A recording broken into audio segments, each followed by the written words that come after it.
23 তারিখ বোলপুর বিধানসভা কেন্দ্রে ভোট, আর তার ঠিক আগেই আমাদের সঙ্গে উপস্থিত হয়েছেন বোলপুর বিধানসভা কেন্দ্রের বিজেপি প্রার্থী দিলীপ ঘোষ। নমস্কার দাদা। নমস্কার।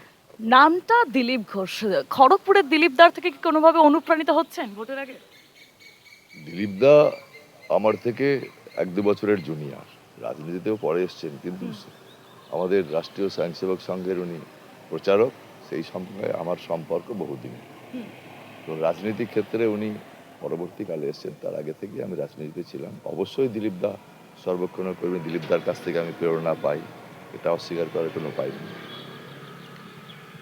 অনুব্রত গড় হিসেবে পরিচিত এই বোলপুর বিধানসভা কেন্দ্র মনে হচ্ছে মানে জেতাটা কতটা চ্যালেঞ্জিং? কোনো চ্যালেঞ্জিং নয়। রাজনীতি হয় উন্নয়নের নিরিখে।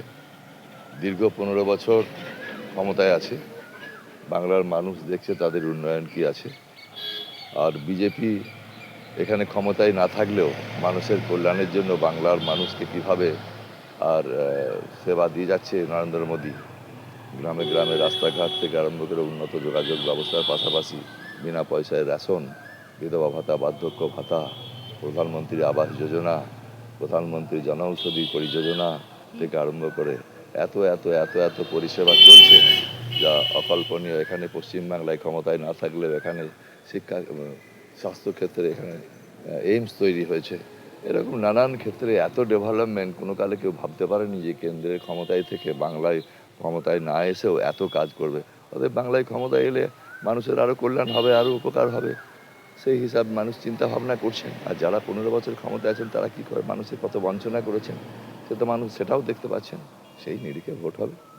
আর অনুব্রতর গড় বলছেন, এটা অনুব্রতর গড়টর নয়। বোলপুর শহর বিগত 3টে নির্বাচন যদি দেখেন, দেখা যাবে যে 3টে-4টে পরপর যত নির্বাচন হয়েছে সেই নির্বাচনে মানুষ, এখানকার রাষ্ট্রবাদী মানুষ, দেশপ্রেমিক মানুষ, বোলপুরের মানুষ যারা শান্তিপ্রিয় মানুষ বিজেপিকে ঢেলে ভোট দিয়েছে। আর বারবার তারা পরাস্ত হয়েছে বোলপুর শহরে। আর ইলামবাজারের একটা বিশেষ সম্প্রদায়ের সংখ্যা বেশি হওয়ার জন্য সেই নিরিখে আর হয়েছে। তো এবারে সেই সংখ্যালঘু সম্প্রদায় তারাও বঞ্চিত হয়েছে এবং তারাও এবারে ভাবছে যে আর নয়, অনেক হয়েছে। তৃণমূল বিজেপির ভয় দেখিয়ে মুসলমানদের ভোট নেয়, বিজেপির ভয় দেখিয়ে মুসলমানদের ভোট নেওয়ার যে ছলা কলা, সেটা তারা এখন বুঝতে পারছে এবং বুঝেছে। সেই জন্য তাদেরও ভোট আর ওই ইনট্যাক্ট ভোট তৃণমূল পাবে না। অতএব জেতাটা আমার কাছে খুবই সহজ হয়ে গেছে। আপনার বিপক্ষে যিনি রয়েছেন চন্দ্রনাথ সিনহা, তিনি তো একজন জোরদার প্রার্থী, যদিও সাম্প্রতিককালে ইডি হানার কথা শোনা যায়, সেই বিষয়ে আপনি কি মন্তব্য করবেন? জোরদার প্রার্থী আপনাদের চোখে, সাংবাদিকদের চোখে। সাংবাদিকদের সেবা করেন বোধহয়। সাংবাদিকরা জোরদার প্রার্থীর কি দেখেছেন আমি দেখিনি। বোলপুরের মানুষ বঞ্চিত হয়েছে। প্রথমেই উনি পঞ্চায়েত মন্ত্রী হয়েছিলেন, আর 2-3 মাসের মন্ত্রী পরেই সেই মন্ত্রিত্ব খুইয়েছিলেন অযোগ্যতার কারণে। একজন ডিএম সাহেব দক্ষ ব্যক্তি ছিলেন, তার সঙ্গে হুজ্জুতি হয়েছিল, তাকে সরিয়ে দিয়েছিল। তো এই তো তার মন্ত্রিত্বের হাল, দক্ষতার হাল। তারপরে মৎস্যমন্ত্রী হয়েছিলেন, আর কি মৎস্য চাষের উন্নয়ন করেছেন পশ্চিমবাংলাতে সবাই জানি। যদি ওই দক্ষিণ ভারত থেকে মাছ না আসে এখানকার বিয়েবাড়ির ভোজ কাজ হয় না। মৎস্যমন্ত্রী হয়েছেন পশ্চিমবাংলার, আর সমস্ত পুকুর ভরাট করে দিয়ে মৎস্য চাষের জন্য সেগুলোকে সংস্কার করা উচিত। সেখানে মাছ চাষ করে পশ্চিমবাংলার অর্থনৈতিক ডেভেলপমেন্ট হওয়ার কথা। মাদ্রাস থেকে মাছ আসবে কোথা? দক্ষিণ ভারত থেকে মাছ না এলে এখানে ভোজ কাজ হয় না। লজ্জা আমাদের বাংলার মানুষ মাছ ভাত পছন্দ করে, মাছ ছাড়া বাঙালি থাকতে পারে না, আমরা কেউই থাকতে পারি না। সেই মন্ত্রী পুকুর ভরাট করে মাছ চাষের জায়গায় ফ্ল্যাট চাষ করেছেন। ফ্ল্যাট চাষ, প্রচুর পুকুর বুঝিয়ে ফ্ল্যাট চাষ করেছেন, প্রোমোটারি করেছেন।